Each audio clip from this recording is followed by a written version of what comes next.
Welcome to the College Admission TV podcast. Join us for insights from education leaders on today's academic landscape.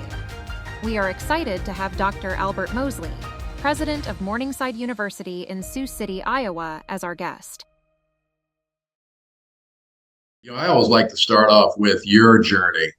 Mm-hmm. And, who are the mentors that really helped shape your path to the presidency at Morningside University? Yeah, so I think I could probably identify about 2 to 3 folks who were really, I would say, crucial in my formation. And one of those was himself a long-term college president. He retired in 2021. His name is David Beckley. He was the president of a small college in Mississippi where I was born and raised. But I always admired Dr. Beckley's leadership style. He's the type of leader that he took this really small school when he became president there, and he grew the endowment, he grew the enrollment, he transformed sort of the physical appearance of the campus, and was just one of those dedicated leaders who poured his all in all into the work that he's passionate about. So he's someone that sort of early on in my own career journey that I sought out and associated myself with, and he's remained a part of that now, even providing insight and counsel in my role here at Morningside to this day. Well, excellent. What's one of the most I guess the question that you hear most from prospective parents? I'm sorry. I thought there was another part to that. Because of where we're situated, so we're in northwestern Iowa, and we tend to get a lot of students in very rural communities in the northwestern part of the state, and even over into Nebraska and South Dakota as well, up in South Dakota as well, and so for a lot of our students come from farming families, and these are generational farms, and in many instances their parents have not gone to college, and so the students have expressed a desire and interest to attain higher education, and so parents often say to us, why should I invest in this? What's my kid going to get? Is my kid going to come back to the family farm and be a better farmer? And so we find ourselves engaged in sort of this typical value proposition conversation around higher ed. And I don't think it's just Morningside, it's everywhere, but because of where we're located, I think it's a bit more pronounced for us. That's question number one. Will this be worth our money if we send our kid here? And oftentimes, we spend time talking with parents and with the student as well about what you gain from this experience. You gain exposure to people from other parts of the world, other parts of even here in the United States. You broaden your mind and your horizons quite a bit. And even if the kid does decide to go back to the family farm to run the family farm, that kid is now equipped with a vast array of skills and knowledge that I think can certainly benefit the family farm. Interestingly, when a lot of our students come here, Sioux City is the Siouxland area. It's about 180,000 people, the metro area. For our students, this is the big city, and so when they come here, they get exposed to to a number of corporations and companies that are located here. For students who are interested in nursing or any sort of healthcare related field, there are 2 decently sized healthcare systems here in this community. So for a lot of them, when we're talking with parents, we also say to them, if you make an investment in your child to come here to Morningside, we can assure you that they're going to receive, either an internship, externship, or some sort of experiential learning that will land them a job when they're done. And so one of the things we do pride ourselves on, Bradley, is the mere fact that 99% of our graduates are either employed or in graduate or professional school 6 months beyond graduation. And we track that very carefully. And so when we're talking to prospective parents about the value proposition of higher education, that's one of the key things. Your student is going to be employed in their field, or they're going to be, they're going to go on and continue their education and perhaps go to med school, law school, or whatever. And along those lines, when you look at career path, how do you make sure that students are prepared for a job that may not exist today? Mm-hmm. And even on the flip side, jobs that are here today that may not be around in 5 or 10 years. Yeah, and so I think there's a key distinction to make here. We're not necessarily preparing you for a job. We are equipping you with skills that would enable you to take on a job regardless of the title, the specific title or type of job. So that's one thing that I want to point out, and I think that's really crucial to note that there are some very specific types of jobs, nurse, teacher, those types of things that you are prepared specifically to do. But beyond that, more than anything, I think we're equipping students with critical thinking skills. We're equipping them with the ability to be able to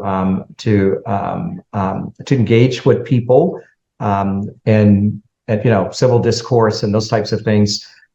So that's an important part of the educational experience for us. At the same time, however, we have to be attentive to what the market is saying to us. And so one of the things we pride ourselves on here at Morningside is that we do pay careful attention to what's happening here in our region in northwestern Iowa. We pay careful attention to what we consider to be market demands. And I spend quite a bit of time engaging with CEOs of some of the companies and corporations here in our region to ensure that we are, as best as we can, preparing our students for what we sense is the future of the market in our region. So I'll give you a very specific example of how this has played out for us. We're known for producing pork here in this part of the state. And so we have a very large employer here. There's 2,200 folks who work there, 3 shifts. They process about 25,000 hogs a day. One of the things that they've indicated to us is that even still, there are challenges around supply chain. So we rolled out this past year 3 new academic programs, and each one of them speaks to what needs are in this market. I'm just using the supply chain one as an example. But one of those new programs is supply chain management to address some of those challenges around supply chain. That's not just in this market, that's everywhere. The second one was cybersecurity. We have a partner here in the market that has one of the largest government contracts for refurbishing computers and providing the sort of secure servers that are needed in government, needed for government computers. And so we listened to that particular employer and we added cybersecurity as a major. And then finally, we added public health. Public health is in almost every part of the country. That's a challenge. We saw some of the breakdowns again during the pandemic related to that. And then one other one I have to mention because I'm super excited about it. There's a pilot shortage here in the Midwest. In our city, Sioux City, we have a regional airport. 10 years ago, there were probably 7 or 8 flights a day in and out of Sioux City Regional Airport. Now we've got like 1 or 2, depending on the day. We started the School of Aviation, and this fall we've got about 12 students who are in our aviation program training for both training to become pilots or aviation management professionals. And so those are several examples of how we're attentive to what's happening in our market. It's not just our market; it's beyond our immediate market. It's regional and it's even national. Those 4 new academic programs. Well, absolutely, and it speaks to how you differentiate too in a market that really is, saturated, from a competitive standpoint. So that must not be easy, the competition and recruitment efforts that are needed to bring in students. Yeah. Yeah, it's not. And what I constantly say to our enrollment management team is that, and it's not fancy or sophisticated language, but I constantly remind them that we need a shiny new object. We have to always have a shiny new object, and whatever that shiny new object is, it's not going to last long because the institution down the road, they're going to take note of what you're doing and they're going to replicate it.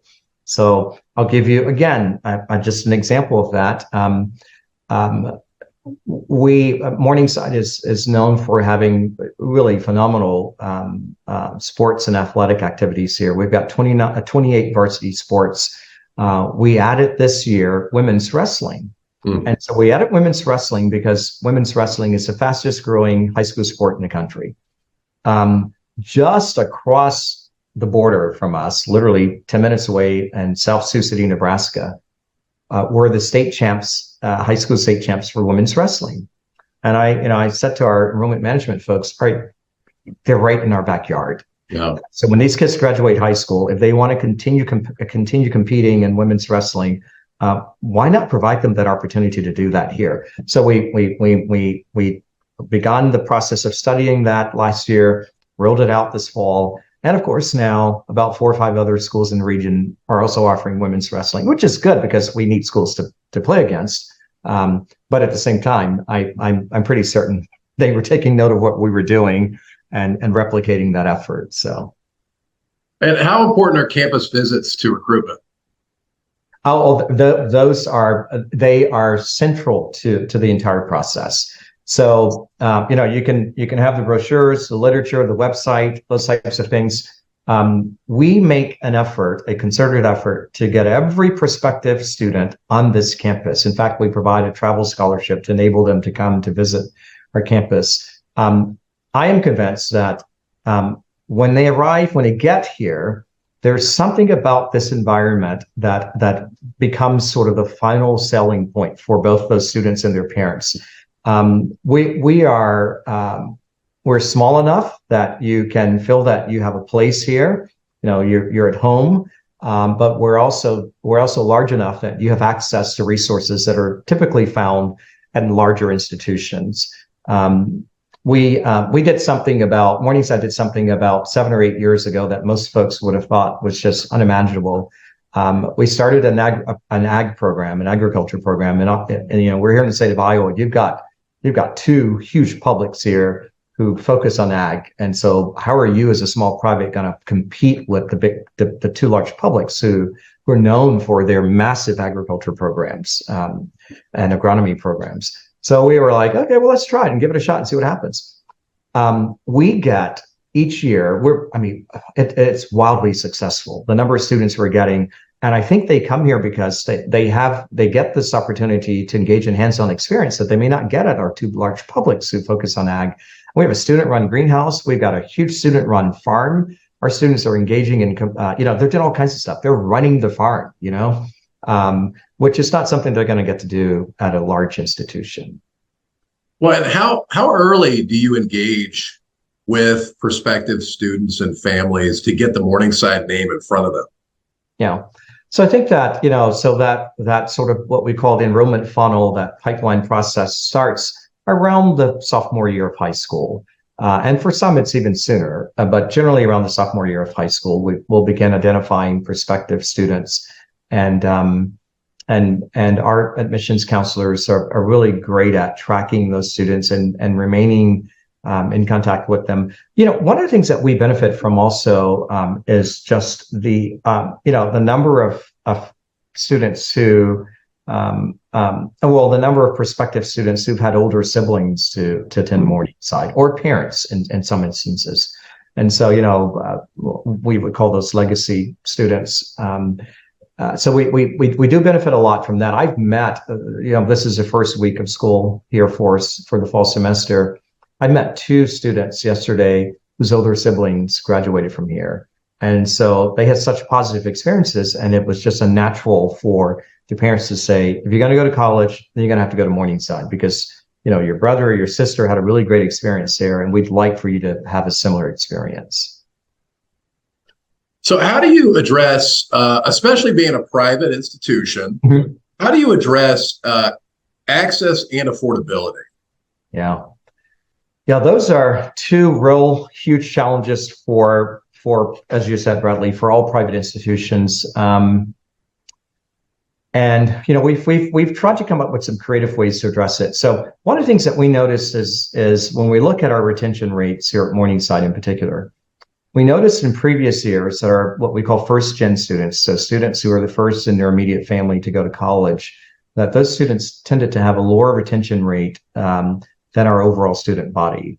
And so what that translated to for me and others is that these are students for whom this environment, of course, is unfamiliar. They don't have the kinds of resources back home or in their communities that can provide them with guidance and counsel.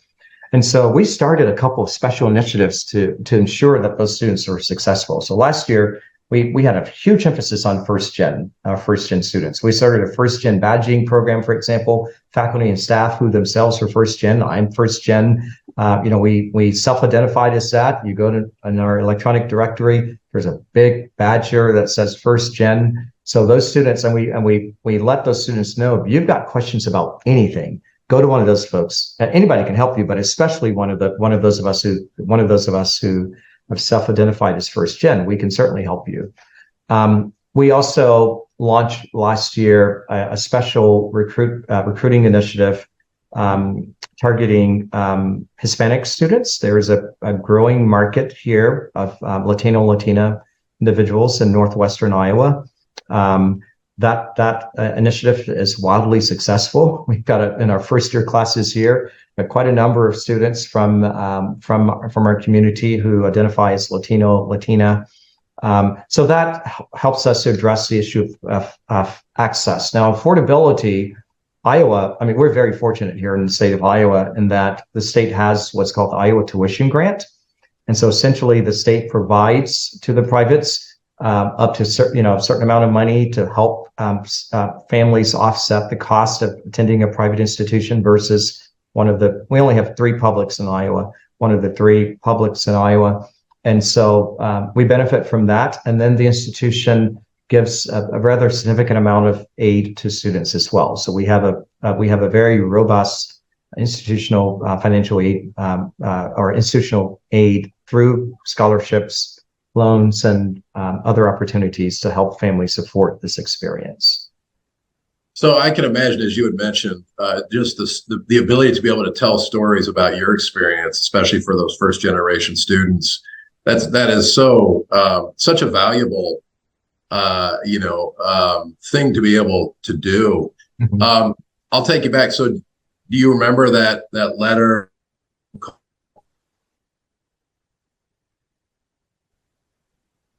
Bradley, you froze for a moment there. I'm sorry. Oh, that's okay. Can you hear me okay now? I can now, yes. Mm-hmm. Okay, great. So, as a first generation, as a first generation student, the stories that you can tell and you can share with first generation students is such a valuable tool, mm-hmm. and a competitive tool, to bring students in. So I'll take you back. Do you remember that letter or that phone call that you received when you knew you were going to college? I do. In fact, I was not only a first gen student, I was probably the first, in my entire kind of immediate community. I grew up in a rural town in Mississippi, and early on, I kind of knew I wanted to do something beyond high school. I just didn't have many options before me.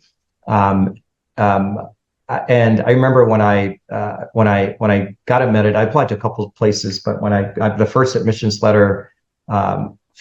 offer I received is the one I took. And so, because I didn't know if I was going to get any others or not.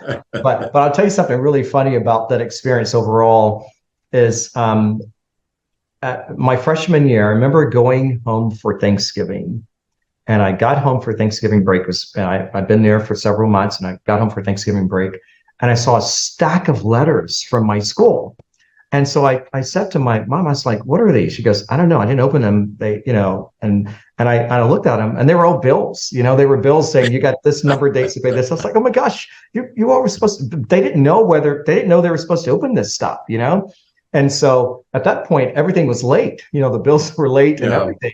because they didn't know that this was not something, I mean, they'd never experienced this. So they thought it was just something that I'm supposed to open and look at myself, And so I found myself sort of educating my family on the whole experience. And of course, back then, everything went to your permanent address. You didn't get stuff on, there was no email, so you didn't get anything like that. And in talking to some of our first gen students, I was sharing that story with a group of students the other evening. They thought it was funny as heck that I get home and I get all these bills saying, if you don't pay this by this day, then you can't return. So, and my folks just kind of threw it in a big stack over there and nobody bothered to open it, Well, and I'd imagine that's got to be a really, useful, valuable story for first gen students and probably students in general, as far as, hey, how do I pay for education? What does that look like? And so that conversation has got to be critical. Yeah. And even simple things like I am sharing this with a group of students. I literally had to complete the FAFSA myself because my mom did not understand any of that. And so I filled it out and I asked her different questions that I didn't know the answer to.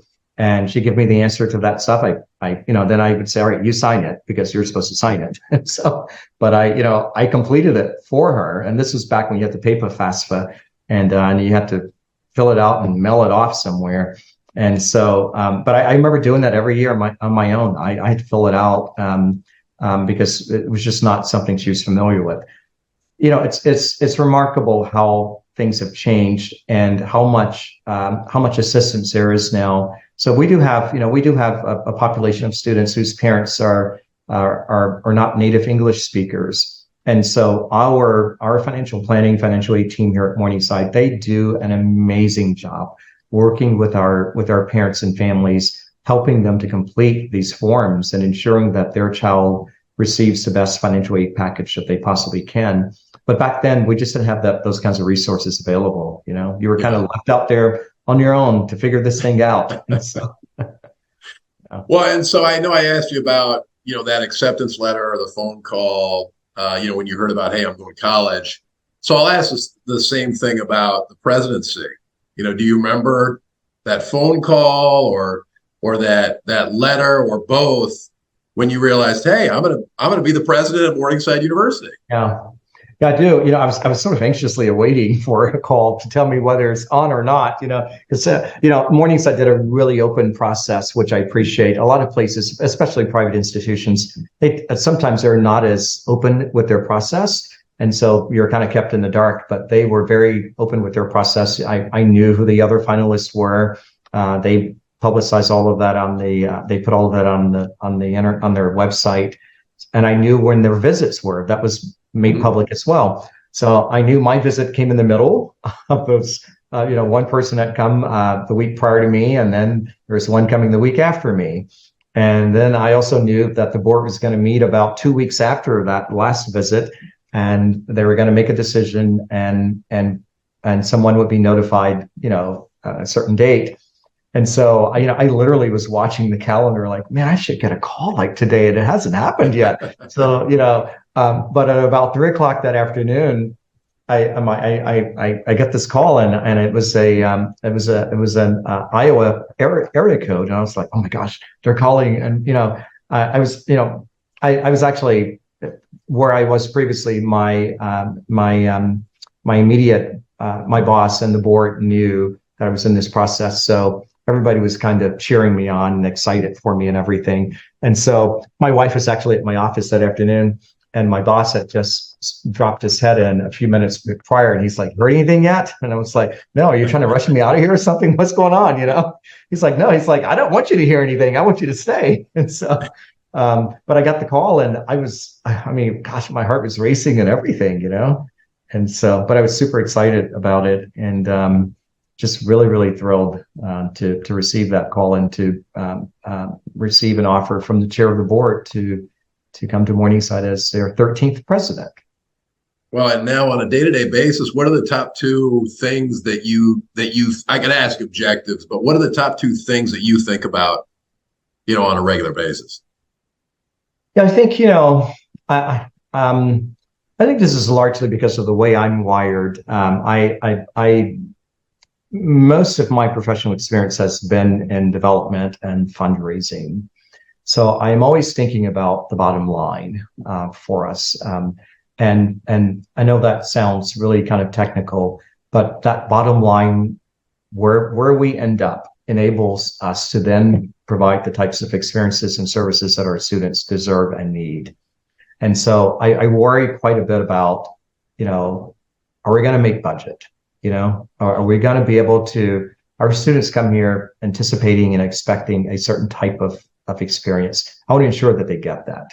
And of course, I think a lot about, I think a lot about just some general things around safety of, not that our campus is not dangerous in any way, but I worry about, these, we are responsible for all of these students. When their parents drop them off here, their parents expect them to learn, they expect them to grow, and they expect them to not be harmed in any way. And so, of course, I think every president worries about that. We worry about the overall welfare of our students, that they're thriving, that they're doing extremely well, and that when they leave this place, they're gonna go out, find great jobs, have great experiences, have great lives, and then eventually, as they're building capacity, return and remember the experiences they had here, and give something back to us, and so. So I think about that overall transformation process and experience for our students, and I do want them to have the best experience possible. And I think that comes from being a parent myself of kids who've gone through college, and one that's going to be going in a number of years from now. I always worried that there's not a day that went by that I didn't worry. Gosh, and I'd check in, and of course they don't like to call a lot, and so. So I'm calling and saying, "Hey, how's your day? Is everything okay? How was lunch in the caf today? How was class?" We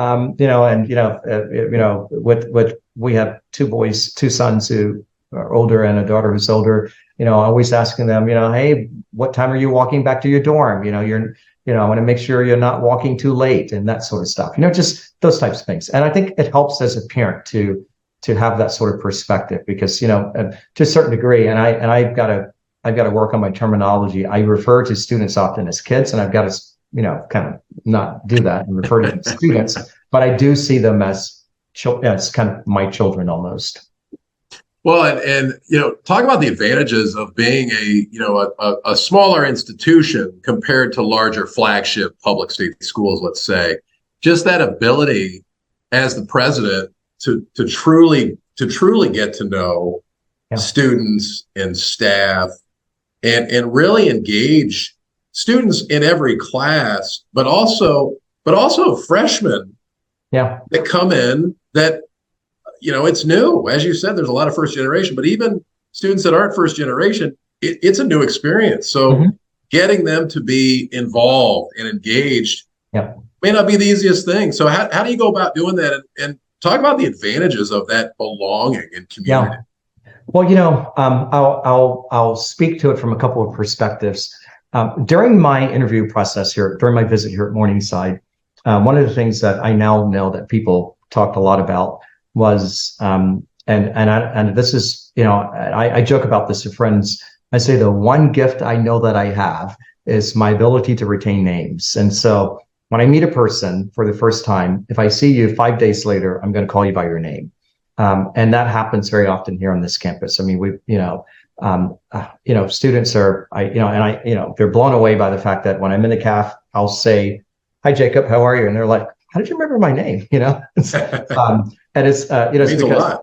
Yes, yeah, and it does. And for those students, it says to them, "I'm seen, I'm noticed, I am important, I'm valued here." And that's one gift that I really do treasure, and I'm grateful that I have the capacity to do that.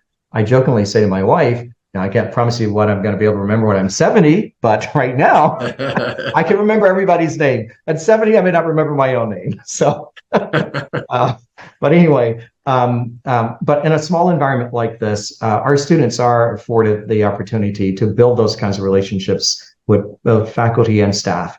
And so we have about a 14-to-1 student to faculty ratio. And so our students are in small classes. They have the opportunity to engage in research with their faculty members on a really, on a sort of one-on-one level.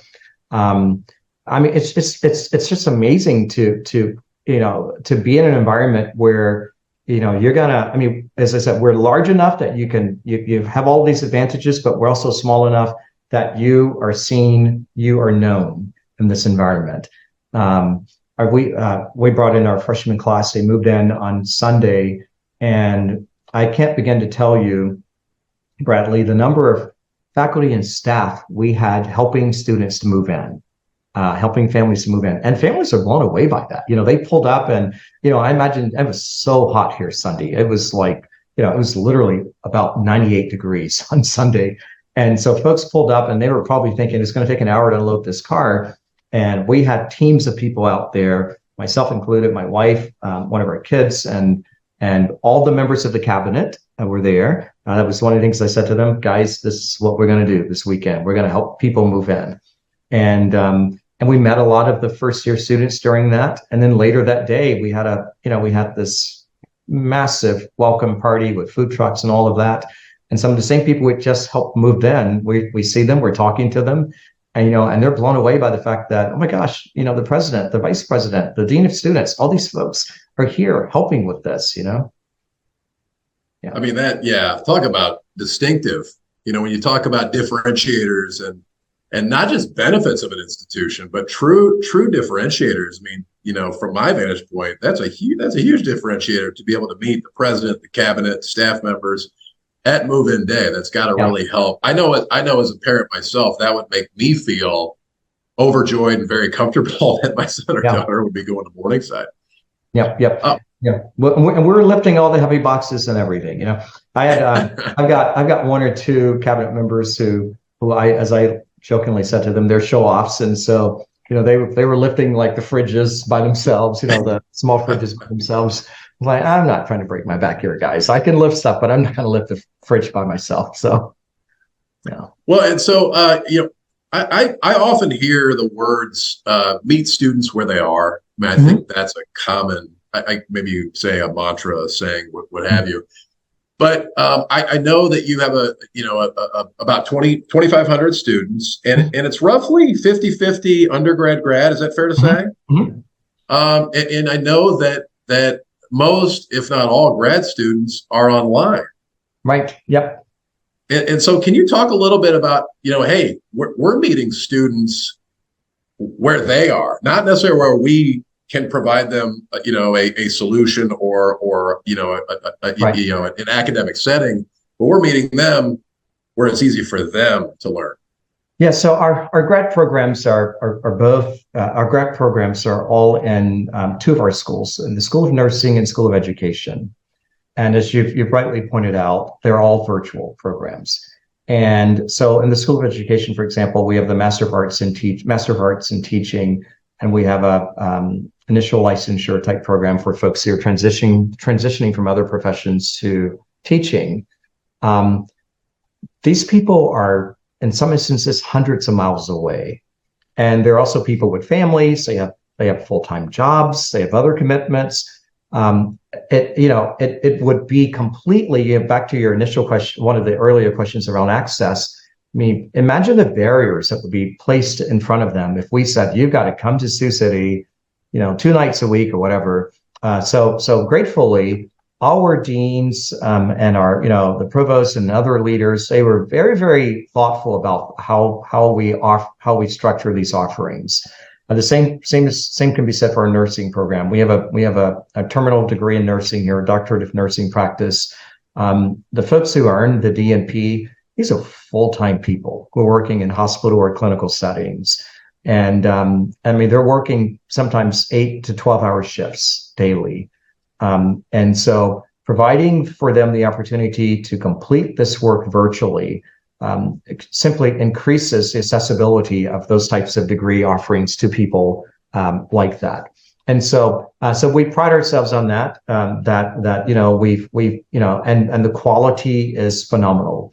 Our DNP program and our Master of Arts in Teaching, it's almost difficult to find a teacher in Northwestern Iowa who's not done a degree at Morningside University. It's kind of difficult to find that, and I think that's largely because we're known for the quality of it, and number two, it's really accessible to people who have to work, and Right. with families and other commitments. Well, absolutely. Well, President Albert Mosley, thank you so much for your time today. We really appreciate it. Absolutely. It's been my pleasure. Thank you as well, Bradley. We hope you enjoyed this episode of the College Admission TV Presidential Podcast.